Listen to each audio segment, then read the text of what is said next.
So let's talk about our weather window. This is us here. This is us here. And we have to go over here. And these are all the possible routes we can take, a few hours apart to see which one we would, which would be the best one to take. But first, if we look at the tables, so this is departure 1.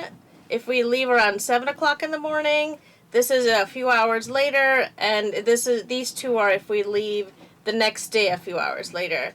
And the problem is that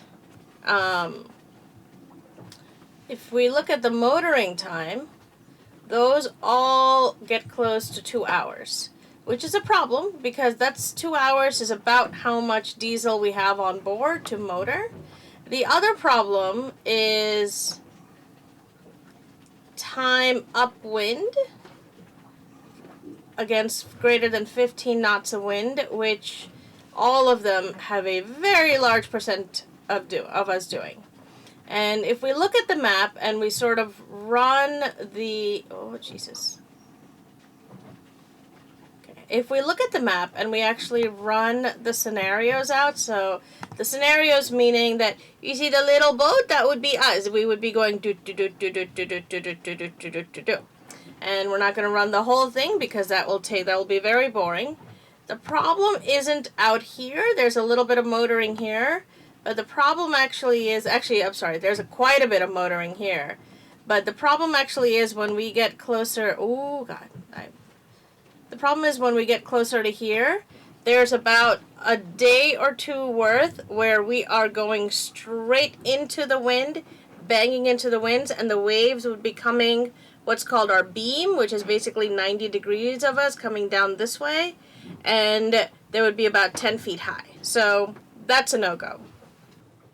And that means, unfortunately, that our weather window has closed, collapsed, unavailable, temporarily unavailable to us.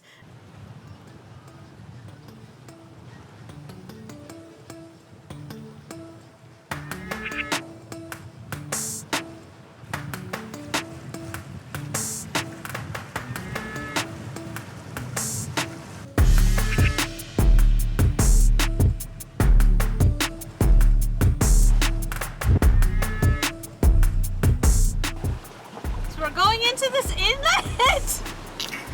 Every time I start talking, we start healing a lot. Like, just to give you an idea, this is where I should be if I was standing straight. This is where we are. It's really cool, but we seem to have kind of, like, there's a beach right there, so I feel like the waves are picking up to crash into the beach there, and the waves are coming, picking us up, and putting us down gently, but every time we get picked up and there's a gust, we're just sort of like, woo! But we're okay. This is fine. That was too much excitement. It is 5 in the morning. Just got woken up by rain coming in through the hatches and through other things that it should not be coming through, like our Dorad boxes are leaking. Well, one of them is, and that's not supposed to happen. I have to look into that later. But we looked outside. The wind is coming from the south, which it's supposed to be coming from the north. I think a squall is hitting us from a weird direction. We hear lots of boats dragging, and we're just keeping an eye out, watch outside. Right now, sorry, I just woke up. So far, we're not dragging. The boats around us look okay, and we're just hoping that everything is all right with the boat. Lies!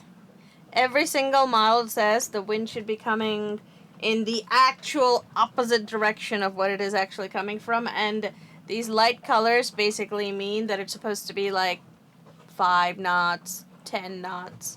Mind you, they're not able to predict squalls. Like, they can't show squalls on this, but yeah, it's supposed to be a calm, gentle, almost 6 a.m. right now. It is not, sir. It is not. We go back to Stormwatch here on Channel 9 WPN. And what is a squall? Oh, a squall. Well, a squall, as I understand it, is basically a cell of thunderstorms that will hit with very high winds that will sort of, it's like a hit and run. They'll hit unpredictably. Well, not unpredictably, but they will hit suddenly and they will go away just as suddenly. And they usually don't last a whole long time, rather than like a rainstorm, which kind of has a gentle pickup and a gentle drop down. And is sort of has a big cloud formation going with it. These are kind of isolated little cells and pockets of terror. Terror and death! No, it's not that bad. But yeah, I mean, we've heard, yeah, like now about 10 boats dragging. So to some, yeah, it could be pretty bad. We're okay though. Well, almost done. Okay. Last night's storm was intense. I think we hit about 50 knots, but we got through it. No dragging. Good job, Rockna. Good job, 70-pound anchor. Nobody around us dragged either, so very, very happy to hear that. We're here for at least another night, waiting out another storm tonight, and we are going to finish up this little project, which is actually really fun to do some sail ride projects while a storm is brewing. I feel like the projects come out really, really well. This is a lid for the freezer. Basically, it's a cover for the lids for the freezer because we sent the information over to Dometic. They don't really think that there's anything they can do about it, which is a shame, but that's okay. We're going to see if putting insulation, an insulated lid on top of the lids a cover on top of the lids is going to work. Got it. Okay. And there may be a window next Thursday, so we have to finger crossed. We may not, we may not stay in town for that entire week while we wait. We may go snorkeling, but we're not sure. We're keeping a close eye on it. But we're trying to make the best out of this kind of waiting game of the weather and storms and fronts that seem to be coming every few days. But at the same time, we're getting lots of little projects done, so can't really complain. We're still stuck in paradise. But yeah, let's get this guy done up.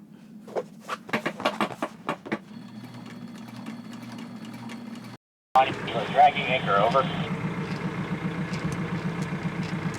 Curvy mermaid, you are dragging anchor.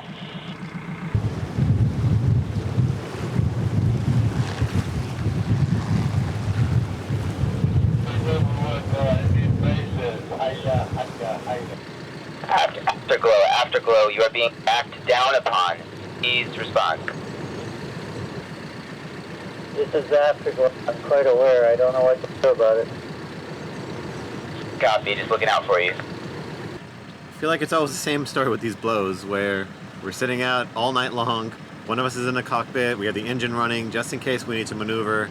And I've got my Fowley pants on so that if we do need to run up and unanchor and re-anchor, I am ready to go.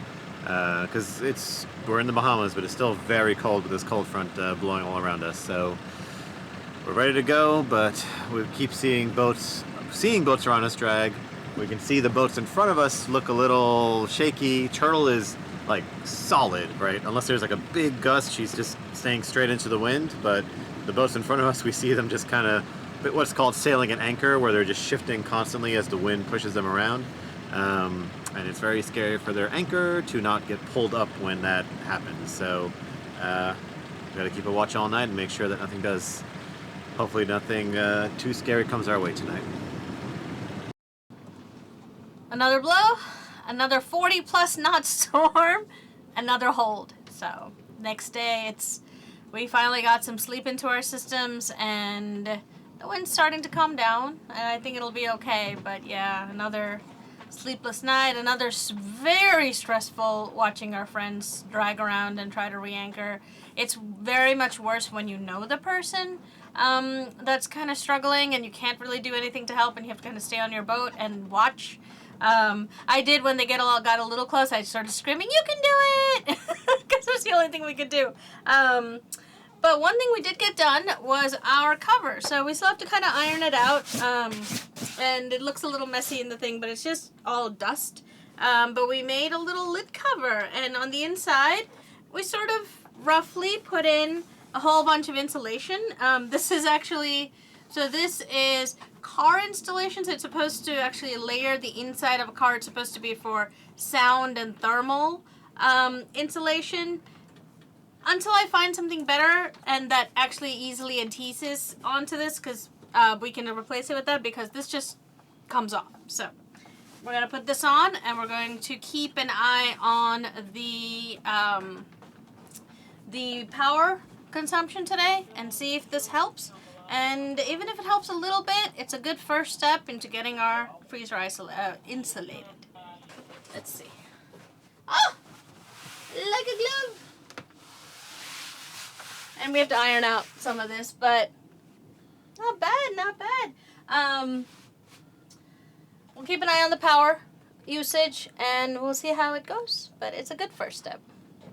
Oh, it's a nice, tight, snug fit. A big thank you to our Patreons, Madi and Chris and Justin Fagan.